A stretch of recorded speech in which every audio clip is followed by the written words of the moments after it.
capítulo 1, versículo 17.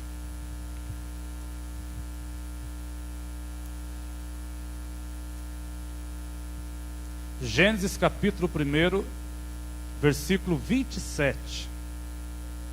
Melhor dizendo.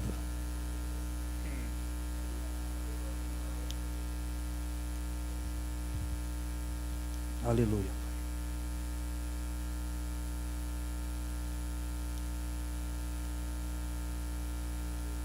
Gênesis capítulo 1, versículo 27.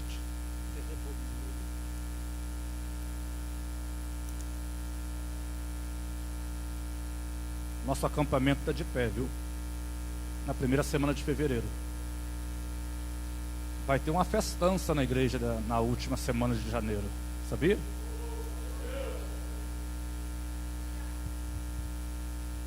Mas eu não vou falar quem é, porque eles ainda não lançaram o convite.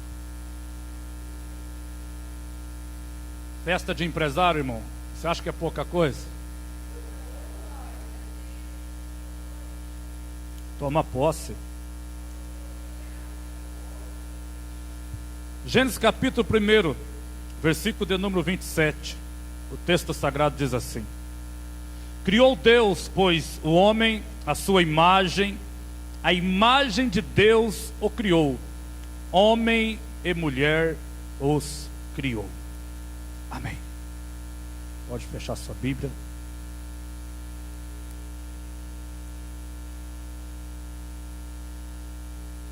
O versículo 26, o escritor de Gênesis diz: façamos o homem à nossa imagem, à nossa semelhança.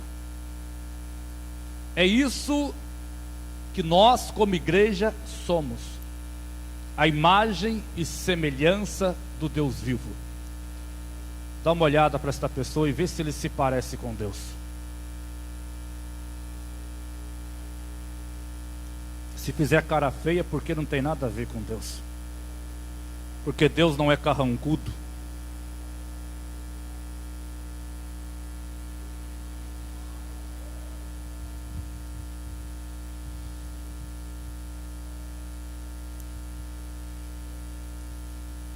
Aleluia. Quando o Eterno cria o homem, a sua imagem, a sua semelhança, alguns atributos de Deus é transferível e outros atributos não são transferíveis.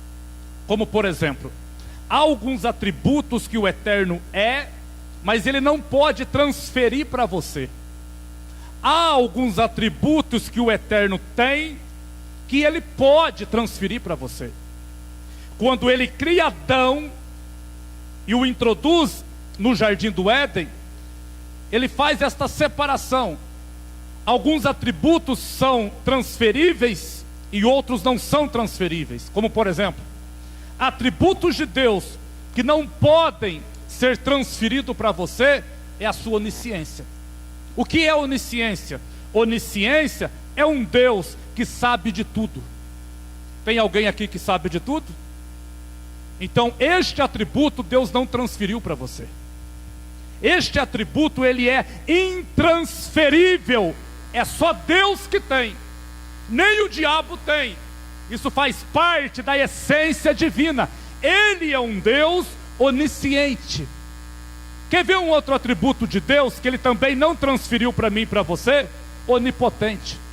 O que é um Deus onipotente? É um Deus que tem todo o poder no céu e na terra. Você tem todo o poder no céu e na terra? Não. Então este atributo o Eterno também não transferiu para você, e também não deu para o diabo, porque o diabo não tem todo o poder no céu e na terra, muito menos no céu. Quer ver um outro atributo de Deus que ele também não transferiu para você? Um Deus onipresente. O que é um Deus onipresente? É um Deus que está em todos os lugares ao mesmo tempo. O mesmo Deus que abençoa nós aqui é o mesmo Deus que está abençoando uma igreja lá nos Estados Unidos agora. O mesmo Deus que revela algo poderoso para mim é o mesmo Deus que fala com o chinês, com o japonês, com o africano, em algum lugar desses países neste exato momento.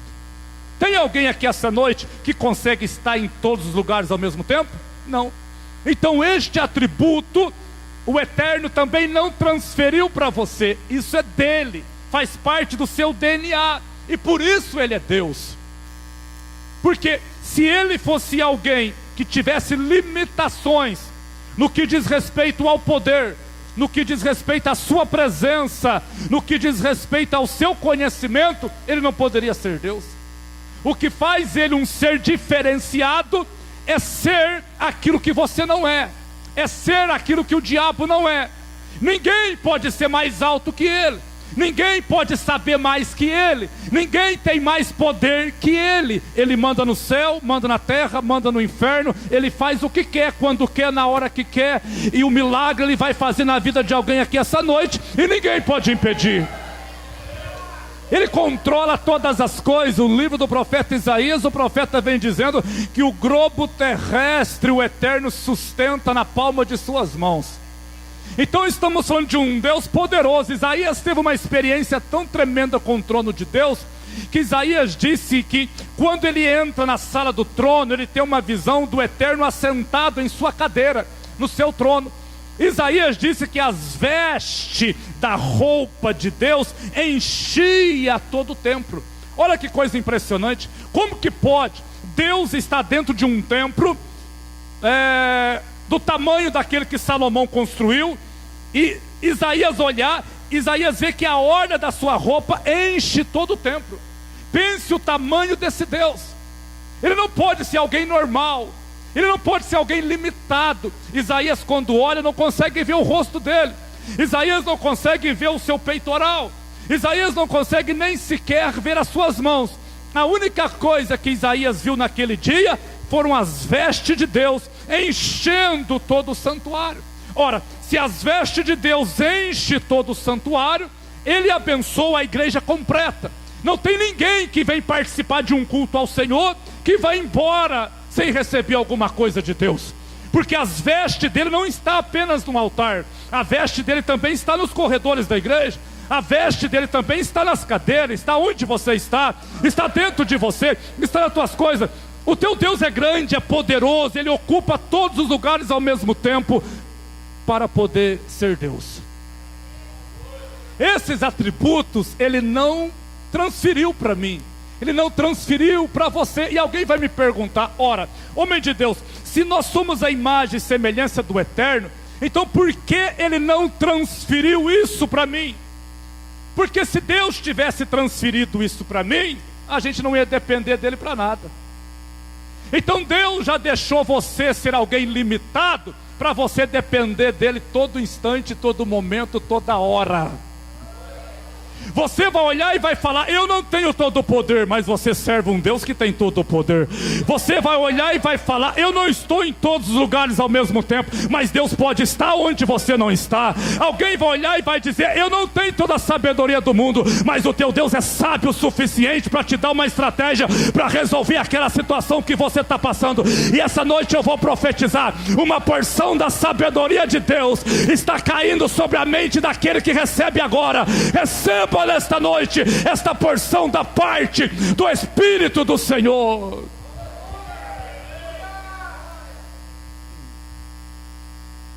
Por um outro lado, há alguns atributos de Deus que foram transferíveis para mim, que foram transferidos, melhor dizendo, para mim, como por exemplo, o amor.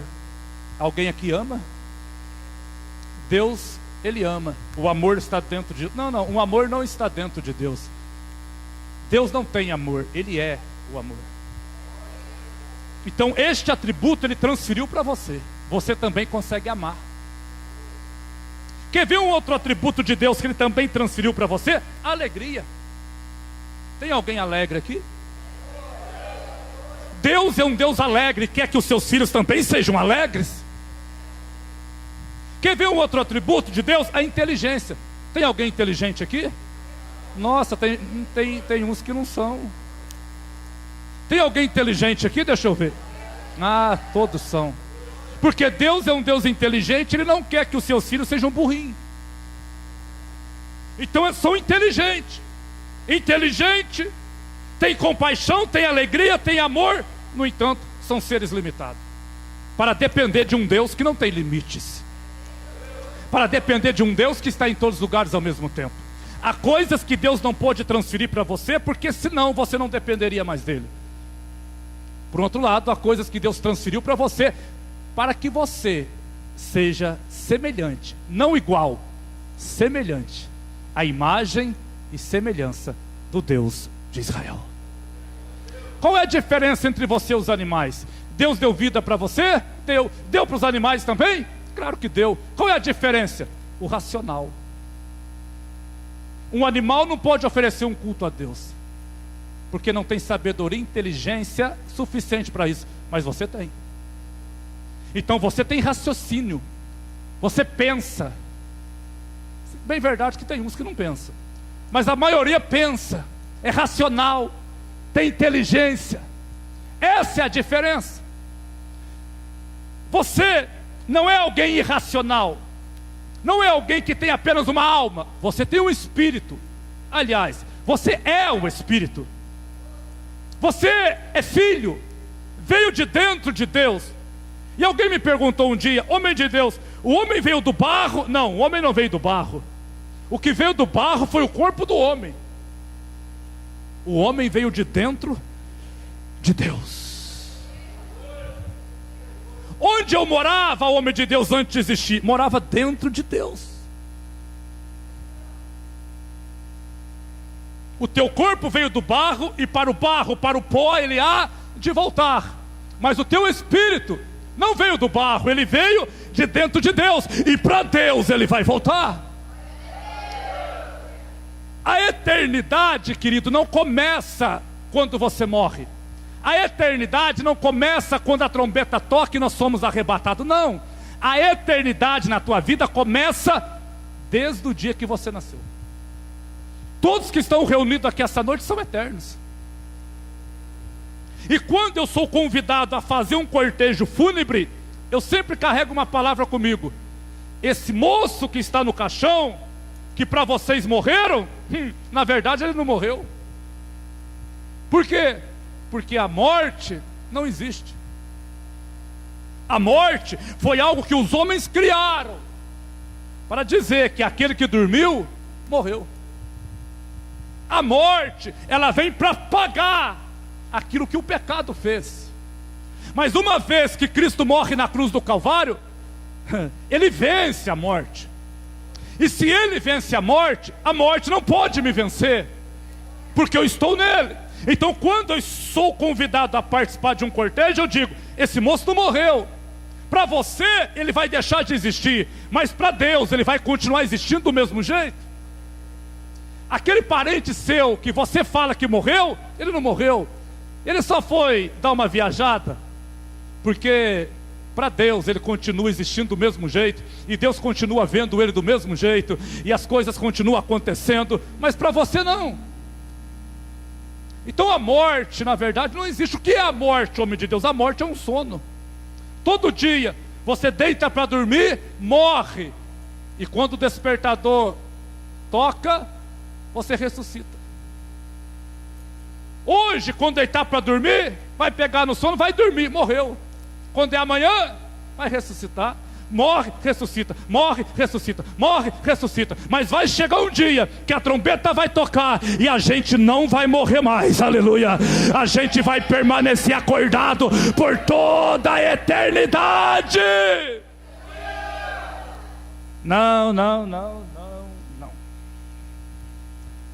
Eu estou dizendo que você é um ser eterno e não pode morrer mais. Você vai existir milhões e milhões de anos. Isso quem deu para você foi Deus. Esquece, tira isso da tua cabeça que a morte existe. Ela não existe. Se eu sou a imagem e semelhança do Eterno, então espera aí. A minha mente agora começa a mudar. Eu começo a entender algumas coisas acerca da palavra sagrada. Se eu sou imagem e semelhança, não sou igual, mas sou imagem e semelhança. Então espera aí, o que Deus é? Deus é um Deus criador. Aqui está o primeiro princípio de Gênesis. O primeiro princípio de Gênesis. O que Deus é? as 7 leis de Gênesis. E a primeira lei é um Deus criador. Então, se Deus é um Deus criador, isso quer dizer que eu também posso criar, porque Ele deu isso para mim. Você já viu alguém criar a lâmpada? Sim. Você já sabe a história daquele que criou o computador? Sim. Alguém criou o som? Sim. E sabe o que eu aprendo? Quem cria, governa. Quem cria, manda. Essa sabedoria e inteligência Deus deu para os seus filhos. Só quer dizer o quê? Eu quero dizer que o ano de 2021, você carrega a semelhança de Deus. Deus vai te dar inteligência para você criar alguma coisa. E talvez o que você vai criar será o teu próprio negócio. Deus vai te dar uma inteligência sobrenatural. Aleluia. E você vai desenvolver um projeto, vai assinar um contrato, vai criar o teu próprio projeto, e você vai governar, vai prosperar, e Deus vai manifestar o poder dele na sua vida. Então, se Deus é um Deus criador, então espera aí, eu também posso criar. Esses atributos de Deus são princípios daquilo que Deus é. Se Ele cria, eu posso criar. Deus é um Deus abençoador? É. Se Deus é um Deus que abençoa, então eu também posso abençoar. Lembra quando você chega na casa de vovó, você diz, abença vovó. Aí vovó diz, Deus abençoe meu filho. A avó está te abençoando, porque este atributo o Eterno também transferiu para a gente. Então você cria algo e você abençoa aquilo que criou. A prosperidade, ela habita onde está a bênção de Deus. Quer ver um exemplo? Vai no teu carro e abençoa o teu carro. A prosperidade vai acompanhar o teu carro, consequentemente o teu carro, porque na verdade ela acompanha você. Lá onde você trabalha, abençoa aquele lugar. A tua casa, abençoa ela. A igreja, abençoa. Oh meu Deus, como eu faço isso na prática? Você vai chegar lá e vai falar, eu abençoo o meu local de trabalho, e o local de trabalho será abençoado. Oh meu Deus, eu abençoo meus filhos, teus filhos serão abençoados. Oh meu Deus, eu abençoo o meu emprego, teu emprego será abençoado. Oh meu Deus, eu abençoo a minha cidade, e a tua cidade será abençoada. Deus deu para você a capacitação para abençoar, e quando você abençoa aquilo que tem, Deus dá para você aquilo que você não tem. Fala para o teu irmão, é tempo de abençoar e não de amaldiçoar. Não, fala para ele, é tempo de abençoar e não de amaldiçoar. Essas coisas são princípios que Deus carrega. Deus é assim. E aqui está uma outra chave. Se eu sou a semelhança de Deus, eu preciso viver de princípios. Eu preciso viver de princípio. Há coisas na palavra de Deus que não pode ser mudada, são imutáveis. Os seus princípios são imutáveis. Deus estabeleceu aquela lei, aquela regra, aquela ordem, e tem que ser daquele jeito e pronto. É daquele jeito que funciona. São princípios, aquilo não pode ser mudado. Quer ver uma coisa que é princípio? Tem muita gente que vem na igreja para correr atrás das bênçãos, porque precisa de uma bênção. Mas tem gente que vem na igreja porque ela quer cumprir os princípios. Quem cumpre os princípios de Deus, ele não corre atrás das coisas, são as coisas que correm atrás dele. Por quê? Porque a Bíblia diz em Mateus capítulo 6 que eu busco em primeiro lugar o reino de Deus, e as demais coisas me são acrescentadas. Então quem obedece princípio, você não precisa pedir, Deus acrescenta sem você pedir. Alguém recebeu? Eu vou repetir para quem não recebeu. Quando você obedece os princípios da palavra de Deus, você não precisa pedir, Deus acrescenta na tua vida sem você pedir. Ele vem e acrescenta na tua vida. Quem vive de princípio, tudo lhe é acrescentado. Então quando você começa a obedecer os princípios, o que acontece? Você começa a representar Deus. Eu vou repetir. Você começa a representar Deus. Sabe o que a terra precisa? De alguém que represente Deus. Não se escandalize, mas Deus não criou você para ser salvo. Não. Salvação estava em segundo plano quando Adão caiu. Então por que Deus me criou? para que você o represente na terra. Quando alguém olhar para você, não vê você, vê Deus. Porque você carrega a imagem e semelhança de Deus. Deus está à procura de homens e mulheres que o represente na terra, que carregue a sua imagem, a sua semelhança. E alguém vai falar: homem de Deus, eu achei que eu vinha na igreja para ser salvo. Não, você não vem na igreja para ser salvo. Você vem na igreja para representar Deus. Você é salvo quando recebe Jesus. Aleluia, porque a igreja não pode te salvar, Jesus pode te salvar. E a partir daquele momento você se torna um representante legal de Deus. Balança o teu irmão e fala para ele: você é um representante de Deus.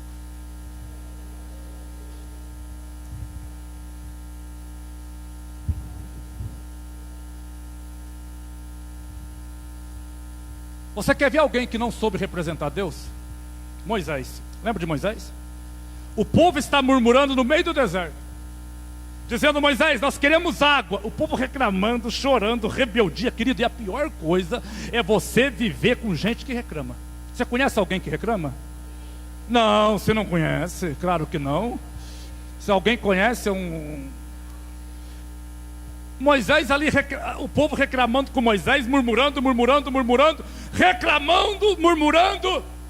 E Deus falou: Moisés, eu estou vendo que o povo está reclamando, eu estou vendo que o povo está bravo comigo, eu estou vendo que eles estão falando mal de mim. Mas faz o seguinte: pega o teu bordão e toca na rocha, e tira a água dessa rocha e dá para o povo. Então Deus ali estava revelando a sua misericórdia. Deus estava dizendo: mesmo o povo reclamando e falando mal de mim, eu ainda sou misericordioso para abençoá-los.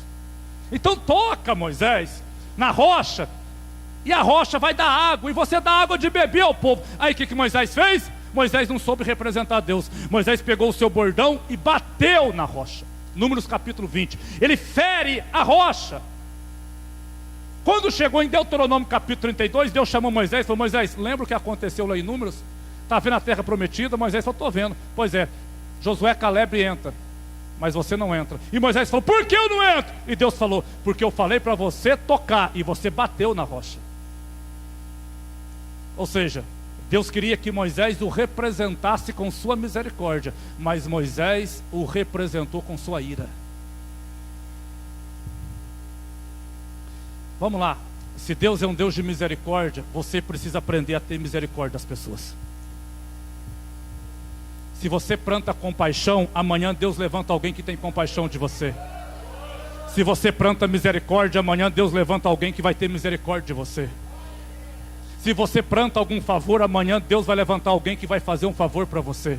Se você planta a bênção, amanhã vem alguém que vai abençoar você. Você precisa desenvolver aquilo que Deus é. Você precisa representar Deus da forma que Ele é. Alguém, quando olhar para você, não pode ver os teus dentes rangendo de ira, de raiva e de ódio. Não. Quando alguém olhar para você, precisa ver Deus na tua face, perdoando, amando, tendo compaixão. É engraçado, né, querido, que a gente, quando ora o Pai Nosso que estais no céu, santificado seja o teu nome. Espera aí, se eu oro falando que santificado é o nome de Deus, então Deus é um Deus santo. Se Deus é um Deus santo, então eu também preciso ser santo, porque eu sou imagem e semelhança. E o apóstolo Pedro diz que sem santidade nós não veremos o Senhor. Agora ouça, alguém aqui acredita que você tem que se santificar para ir para o céu?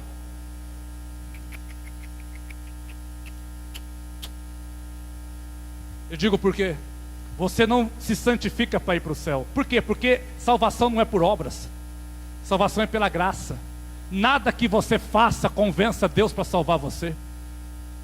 Mas então por que eu tenho que ter uma vida de santidade? Para representar o Deus santo que você serve. Para representar um Deus que é santo que você serve. Você não vai ouvir isso em lugar nenhum. Esta palavra veio do forno, fresca para a tua vida. Deus está abrindo a tua mente aqui essa noite para falar para alguém: você não é salvo pelas obras, você é salvo pela graça. E quando você tem uma vida de santidade, você se torna representante do céu. Quem olha para você não vê você, quem olha para você vê Deus. Se você recebe esta palavra, jogue a tua mão para o céu, faz alguma coisa. Meu Deus!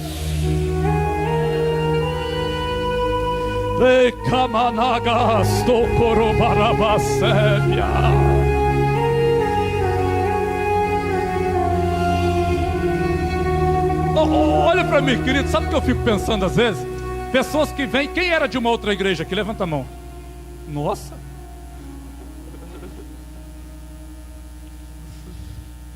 Você sabe o que eu fico pensando às vezes? Alguém que vem de uma outra igreja, porque o Estênio já falou isso para mim, é bem diferente, né? Porque a forma que nós ensinamos não tem nada a ver com aquilo que eles ensinam lá, porque ensinamos em um raso mais baixo, mais profundo, mais intenso. Senão você vai ficar se santificando, achando que a santidade te leva para o céu. Santidade não pode levar ninguém para o céu. Não somos salvos pelas obras, somos salvos. Vamos na Bíblia. A Bíblia não pode ninguém contestá-la. Efésios capítulo 2, versículo 8, a Bíblia diz: pela graça sois salvo mediante a fé. Isso não vem de vós, isso é o que? Dom de Deus. Ninguém pode ir para o céu pelas obras. Nós vamos para a eternidade pela graça genuína de Jesus de Nazaré. Agora pensa comigo, se você não se santificar, alguém vai ver Deus em você? Então por que você tem que se santificar? Para representar Deus, para a unção de Deus fluir através da tua vida. O representante de Deus reclama? Não. O representante de Deus murmura? Você está em dúvida, né? Claro que não. Tiago diz assim: pode por acaso a mesma fonte jorrar duas águas? Não pode. A fonte que jorra água doce, ela pode jorrar água amarga? Não. Agora é engraçado o seguinte, claro que aqui não tem ninguém assim, mas dentro de você, Jesus disse que tem uma fonte. Isso é fato. Você pode até não crer, mas tem. Dentro de você tem uma fonte. Esta fonte começa a jorrar água doce. Quando é que essa fonte jorra água doce? Quando você abençoa, quando você ama, quando você perdoa, quando você ora, quando você adora, quando você bendiz, quando sai palavras de bênção da sua boca. A fonte de água doce que está dentro de você, ela jorra água doce. É ou não é? Concorda comigo? Pois é. Mas, de repente, você começa a usar a mesma boca que você adorou, que você abençoou, que você glorificou. Você usa a mesma boca para amaldiçoar, para julgar, para fofocar, para falar de alguém. Está jorrando água doce? Não. Está jorrando o que então? Água amarga. Querido, a fonte que está dentro de você é doce. Não existe duas fontes em você. Jesus disse: só tem uma. Ou é doce ou é amarga. Tem como uma fonte doce, de repente você trocar o disquete e falar: opa, agora você não vai ser doce, agora vai ser amarga. Aí a doce vai embora e entra amarga dentro de você. Existe isso? Claro que não. Ou você é doce ou você é amarga. Não tem como sair água amarga de uma fonte doce. Assim como não tem como sair água doce de uma fonte amarga. Oh meu Deus, mas por que então que eu uso a minha boca para amaldiçoar, sendo que na noite passada eu adorei a Deus? Porque naquele momento você deu vazão para as tuas emoções, você deu vazão para os teus sentimentos, e a fonte de água doce que está dentro de você, por algum momento, ela parou de fluir. E você deixou de representar Deus e começou a representar quem? O diabo. Por isso que Tiago diz: bem-aventurado é o varão que domina a sua língua, porque este homem diante de Deus é perfeito. Espera aí, que loucura. Então, a forma que Deus julga o homem perfeito não é por aquilo que o homem faz, mas é por aquilo que o homem fala. Você olha para a tua vida e fala assim: mas eu não faço nada. Mas se a tua boca só abençoa, para Deus você é perfeito. Ainda que você pense que não é perfeito, ainda que você ache que não é perfeito, mas Deus fala que bem-aventurado é o homem que não tropeça em palavra alguma. Tiago está dizendo isso, porque para Deus ele é alguém perfeito. Quando você controla a tua boca, controla os teus sentimentos, controla as tuas emoções, e só sai água doce da fonte doce, Deus olha para você e fala: ele é um varão perfeito, ela é uma varoa perfeita. Fala para o teu irmão: controla essa fonte. Não, fala para ele: controla essa fonte. Por quê? Porque você representa Deus, você representa o céu. Não pode sair água amarga de uma fonte doce, não pode sair palavra de maldição de uma boca que tem abençoado. Não pode.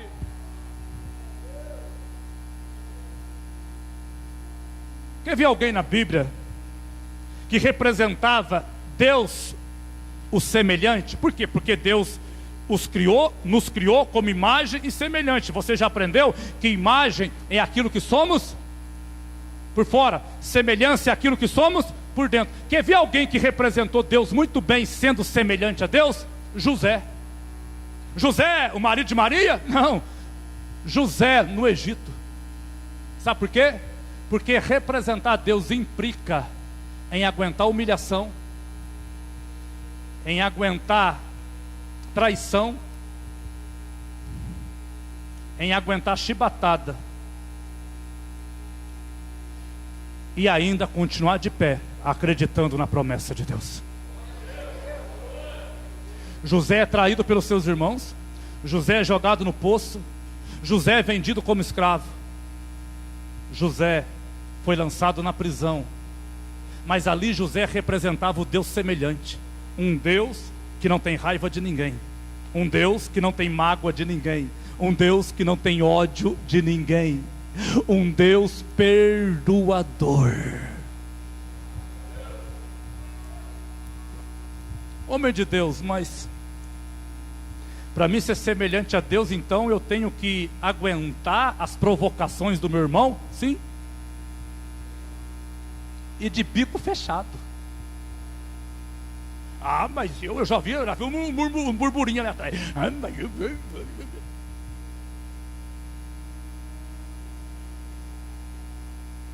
O que eu posso fazer? Eu não estou falando que é fácil, é muito difícil. É por isso que você tem que nascer de novo. José é humilhado, José é traído, José é vendido como escravo. E é engraçado, reparou que no mesmo pecado que Davi caiu, José não caiu? Porque Davi adulterou com uma mulher, mas José não quis adultério. Então ali ele representa um Deus semelhante. Nós falamos: eu sou a imagem de Deus, eu sou a semelhança de Deus, mas a gente não sabe perdoar, a gente não sabe suportar. Já reparou que a gente tem que, há uma necessidade em nós de provar para a pessoa que nós estamos certos e a pessoa está errada? Já reparou isso? Eu fico pensando, Deus querendo provar alguma coisa para alguém. Você que é semelhante a Deus não tem que provar nada para ninguém. Você é o que é. Você não tem que provar nada para ninguém. Você é o que é e ponto final. Balança essa pessoa na cadeira para lá e para cá. Fala para ela: abre essa boca santa para dar glória.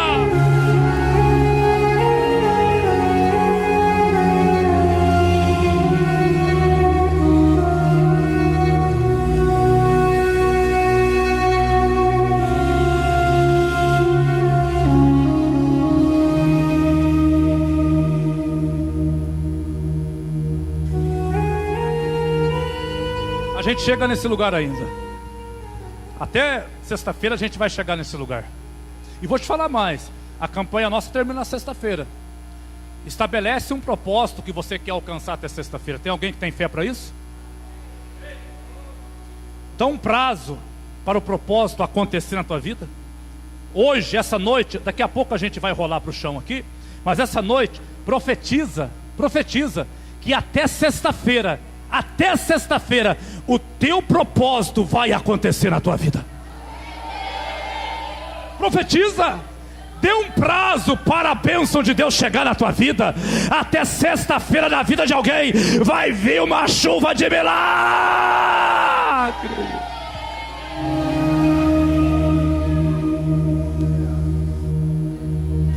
E eu olho para José e eu fico impressionado. Eu já chorei várias vezes lendo a história de José. Gênesis capítulo 37. José não devia nada para ninguém, irmão. Uma coisa é as pessoas te perseguirem porque você fez algo errado. Outra coisa é alguém te perseguir e você não deve nada para ninguém. E aí a gente tem a necessidade de provar. Eu que estou certo. Para com esse negócio. Sai deste lugar. Faça como José. Caminhe pelo propósito e não pela aprovação dos outros. Eu vou repetir: caminhe pelo propósito e não pela aprovação dos outros. Alguém aprovando ou desaprovando você não interessa. O que importa é o propósito de bênção que Deus tem na tua vida. Caminhe pelo propósito e não pela aprovação do homem.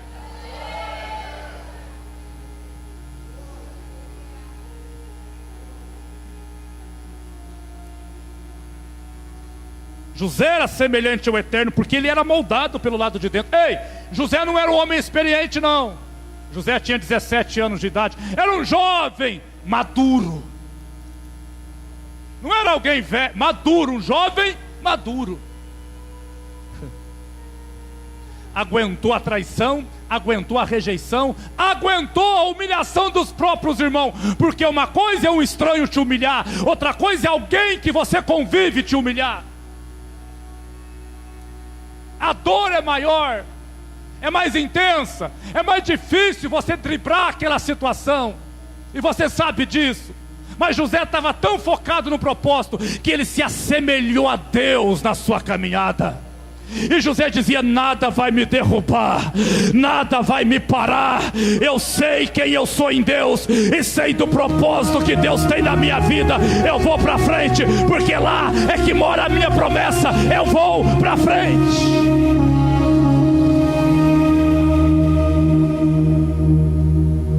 José, olha para mim. Poderia falar: os meus irmãos são culpados, os meus irmãos são errados, os meus irmãos são imperfeitos. E aqui outro problema que nós falamos ontem: a pior coisa é você vir para a igreja para olhar a imperfeição da igreja. Porque parece que há pessoas que a imperfeição da igreja incomoda tanto ele, mas tanto ele, que ele não consegue prestar atenção nem no culto. Aliás, o culto não foi feito para se prestar atenção. O culto foi feito para ser oferecido.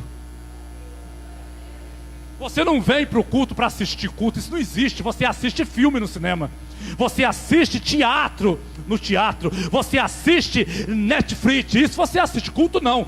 Culto não é um lugar para ser assistido, culto é um lugar para ser oferecido. Eu ofereço o meu culto ao Senhor.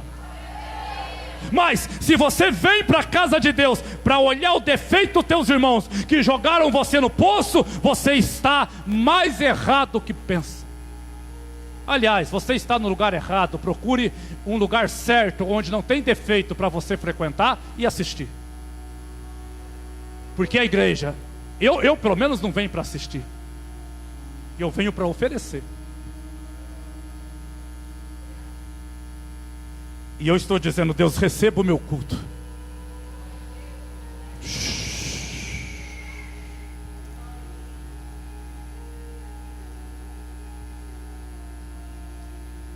Quer ver um homem que representou Deus, e aqui eu finalizo? Um homem que representou Deus, a sua imagem. A imagem é o quê?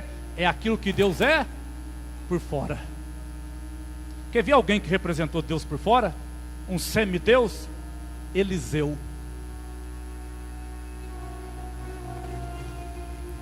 Quem conhece a história de Eliseu?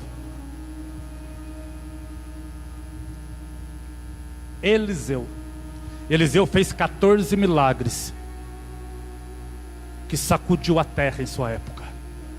Não foi Deus que fez, não. Foi Eliseu que fez. Por quê? Porque se Deus faz milagre, não se escandalize, você também faz milagre.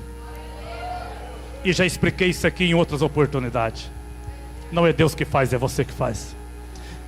Quem cura os enfermos, é você ou é Jesus? Você cura os enfermos. Quem ressuscita os mortos, é você ou é Jesus?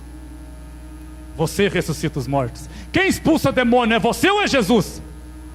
Você expulsa os demônios. E quem disse isso? Foi Jesus. Jesus disse, em meu nome, vocês curam os enfermos, vocês expulsam os demônios, vocês ressuscitem os mortos. Ah, meu Deus do céu, não é Jesus que faz, é você que faz. E Jesus disse, em meu nome, vocês farão coisas maiores. Então você, quando manifesta a imagem de Deus, há poder nas tuas mãos. Eliseu, um dia, uns jovens cortando madeira próximo a um açude. Olha o cenário, que cenário ilusitado. Cortando madeira próximo a um açude. Um dos jovens com o cabo do machado frouxo, ou então, por que não dizer o machado frouxo no cabo? Quando bateu na árvore, o machado caiu dentro do açude. Aí você vai pensar, um machado dentro do açude? Que milagre tem nisso aí? O problema é que o machado era emprestado. E machado era uma ferramenta de alto custo na época. Quando o machado caiu no açude, o rapaz que estava cortando a árvore falou, meu pai, chamando Eliseu de pai, meu pai, o machado era emprestado, caiu. E você sabe que machado não flutua, porque machado não é feito de isopor. Machado é o quê? Ferro. E ferro afunda. Chamaram o pai, porque quem tem um pai, ele também tem a presença de milagres na sua vida. Isso é fato. Chamaram o pai, e Eliseu, o machado caiu. Eliseu falou, onde caiu o machado? E os filhos correram e apontaram o lugar e falou, é aqui que o machado caiu. Aqui eu aprendo um outro princípio. Você que é filho, você precisa contar para o teu pai qual é o problema que você está passando. Não conte o teu problema para o estranho, conte o problema para o pai. Porque o estranho não terá autoridade, por mais abençoado que o estranho seja, ele não terá autoridade divina para direcionar a tua vida. Embora ele possa ser alguém abençoado e bem intencionado, mas não terá recebido de Deus esse suporte para direcionar a tua vida. Mas os filhos de Eliseu estão dizendo, pai, caiu aqui. E quando eu falo de filho, eu não falo de filhos biológicos, eu falo de filhos espirituais, porque o moço do profeta, ou então os moços do profeta, eram filhos espirituais. E disse, pai, nós temos um problema. E Eliseu falou, qual é o problema? O machado perdeu, era emprestado, afundou na água. E Eliseu falou, onde caiu? E o filho falou, caiu aqui. E a Bíblia diz que Eliseu cortou um pedaço de galho e jogou o galho em cima da árvore. E o machado, que estava a 4, 5, 6 metros na profundidade, a Bíblia diz que o machado flutuou em cima das águas. Por quê? Porque o pai é responsável para trazer de volta na vida do filho aquilo que o filho perdeu. Quem tem um pai, ele tem a garantia de bênçãos restituídas na sua vida. Quem tem um pai, ele tem a garantia dos milagres de Deus restaurado e restituído na sua vida. Eu quero dizer para esta casa, você não é órfão, você tem um pai. E se você tem um pai, você tem a garantia das bênçãos de Deus na tua vida. E se você perdeu alguma coisa, eu profetizo, até sexta-feira, no último dia desta campanha, vai flutuar na tua frente e você vai achar aquilo que você perdeu. Se tem alguém que recebe esta palavra, pelo amor de Deus, jogue a tua mão para o céu, para dar glória ao nome de Jesus. Eliseu era um semideus. Você está preparado para orar e aquilo que sumiu voltar a aparecer? Ah, meu Deus! Alguém já perdeu a chave do carro?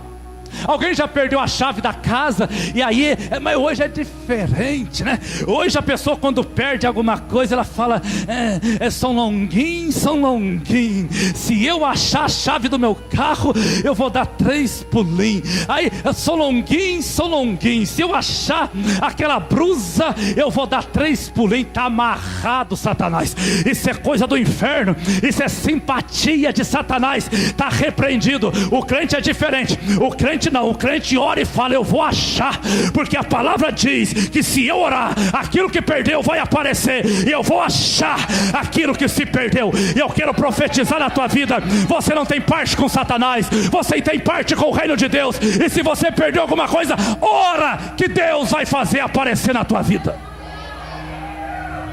Homem de Deus, eu perdi a paz, ora, a paz vai voltar. Homem de Deus, eu perdi a saúde, ora, a saúde vai voltar. Homem de Deus, eu perdi o dinheiro, ora, o dinheiro vai voltar. Homem de Deus, eu perdi meu filho, ora, o teu filho vai voltar. E Deus vai manifestar a imagem dele na sua vida. Está preparado para orar? Perdi o emprego, então ora, vai aparecer um novo emprego. Aleluia. Glória a Deus. Oh, meu Deus, eu queria tanto uma caminhonetona para vir para a igreja, né? Mas que modelo você queria, meu filho? Eu queria uma Amarok, mas a Amarok é muito barata. Eu queria então uma Hilux, mas não, pede a mais, o teu pai é rico. Mas eu queria então uma Range Rover, né? Aleluia. Então ora, que aquilo que não tem hoje vai ter amanhã, aquilo que foi embora um dia vai voltar. Ora, meu filho. É interessante, eu estou gritando muito hoje, né? Eu tenho que ficar mais quieto um pouco. Imagina chegar sexta-feira, eu não estou falando. Ouça, é engraçado que... Onde a gente estava mesmo?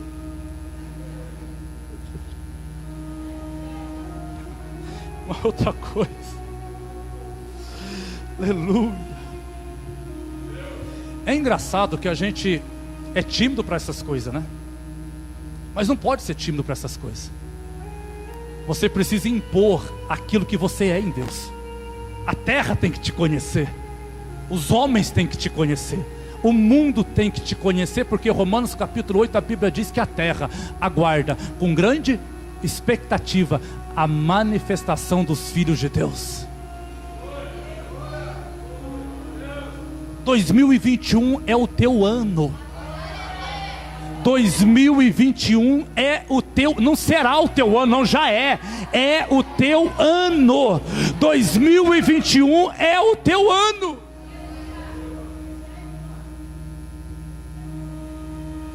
Aleluia. Forte, né, Lu? Eliseu era um semideus, um machado que flutua. Mas é engraçado que Eliseu também fez um milagre impressionante. Eu tenho que terminar aqui agora. Ele fez vários, mas eu quero destacar um. Mesmo depois de morto, Eliseu ainda fez um milagre. Como que pode alguém morto fazer milagre? Eliseu fez. Eliseu, já avançado em idade, faleceu. Alguém abriu a sua cova e obviamente o enterrou. Mas a Bíblia diz que naqueles dias houve uma matança na terra, e pegaram um corpo de um soldado morto e jogaram na mesma cova onde Eliseu estava. Quando o soldado morto caiu em cima de Eliseu, a Bíblia diz que o morto foi ressuscitado. Mesmo depois de morto, Eliseu ressuscitou alguém. Vai doer só um pouquinho, mas eu vou caprichar nessa. Sabe por que você não consegue ressuscitar ninguém? Ativar ninguém? Porque você ainda não morreu. E quando eu digo morrer, morrer para você mesmo, para o teu orgulho, para as tuas emoções, para os teus sentimentos, para as tuas necessidades psicológicas e emocionais. O dia que você parar de existir, muita gente ao teu redor vai ser ressuscitado. Mas enquanto você quer provar que você é você, os mortos continuam sendo mortos, e você mais morto ainda, porque está tudo morto. Mas o dia que você morrer para você mesmo e deixar Deus governar a tua vida, aquele que morreu perto de você, ele será ressuscitado.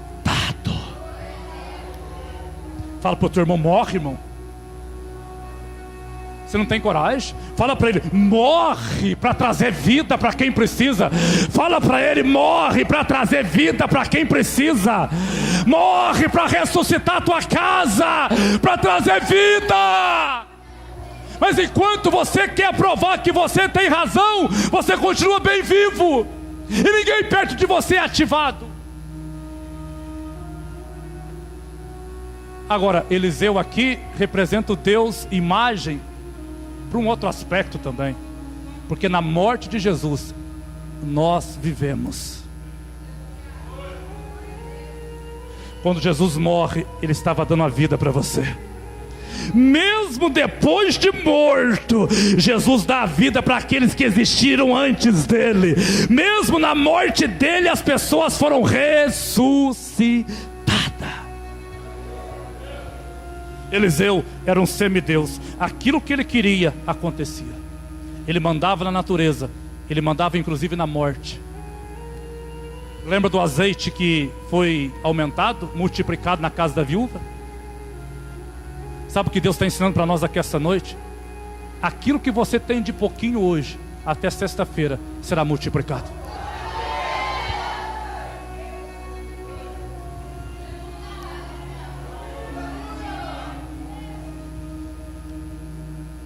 Você acha que com o passar dos anos a tua saúde ficou debilitada? Quem acha? Você acha que o ano passado, devido a essa pandemia, o teu dinheiro ficou pouquinho? Quem acha? A tua saúde ficou pouquinho? Quem acha? A tua alegria ficou pouquinho? Quem acha? A tua paz ficou pouquinho? Quem acha? Recebe? Em nome de Jesus. Aquilo que você tem de pouquinho hoje, dia 3, aleluia, de janeiro, até sexta-feira, dia 8 de janeiro, você terá de montão. Se é saúde, vai ter de montão. Se é dinheiro, vai ter de montão. Se é alegria, vai ter. Meu Deus do céu, alguém tem que receber. Vai ter de montão. Se você recebe esta palavra, dá um salto aí no teu lugar, fica de pé para tomar posse desta verdade.